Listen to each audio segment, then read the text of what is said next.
The report, which was conducted between 2008 and 2021, indicated that the worst affected water bodies were Pra and Cobra, Tano, Oda, Ofin and Brim rivers. These water bodies feed most of the major water treatment plants of the Ghana Water Company Limited. In the last 2 weeks, the company has warned of dire consequences and cautioned authorities to intensify the fight against illegal mining or risk water rationing.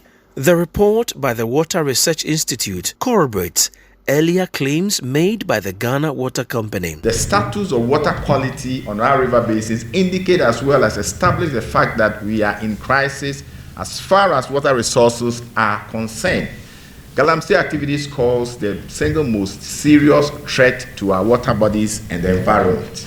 Then the quality of our water bodies are declining at the rate, and if nothing is done by people in the regulated authorities, then we're going to have a situation where either we ration water, people have said that we're going to import water, and these things can happen if we do nothing. Ghana Water is facing severe problems in their water treatment facilities in Ashanti, Eastern, Western, North regions because of low production and levels of high, heavily polluted water coming into the treatment plant. Sometimes they even have to shut down over a period because the equipment cannot cope with the turbidity levels that they record. Next one. The water is so silted that if you put turbines in this system, they are not going to function any far.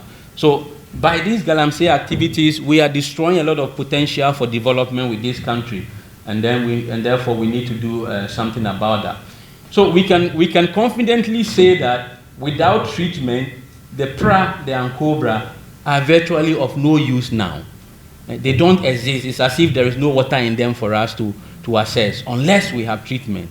And to treat them for irrigation will be expensive, and therefore nobody will be interested in doing that.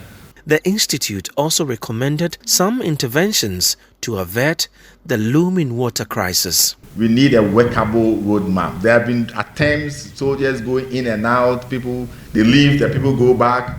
Are we going to continue like that?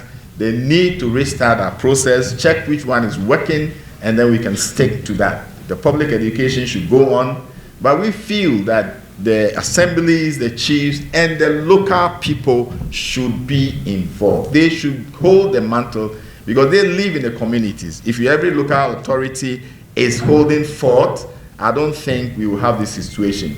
The soldiers are doing a good job, but they don't live there, and they cannot stay there all the time. Beyond halting the Galamsey action, we now have a well-in-place objective and plan for restoring these river basins.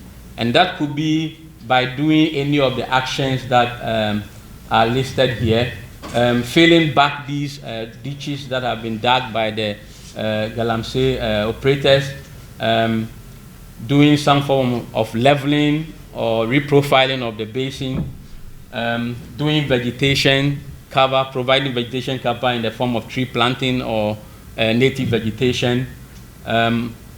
Some of the river channels are completely broken and they will have to be repaired, and then they have to be stabilized. We need to look at our policy. 2, we need to be consistent with whatever we decide to do. Not do something today and the next day.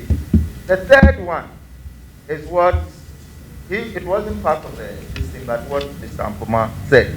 Institutions should be made to work. And Obama said the problem with Africa is with what? Weak institutions who are not allowed to work.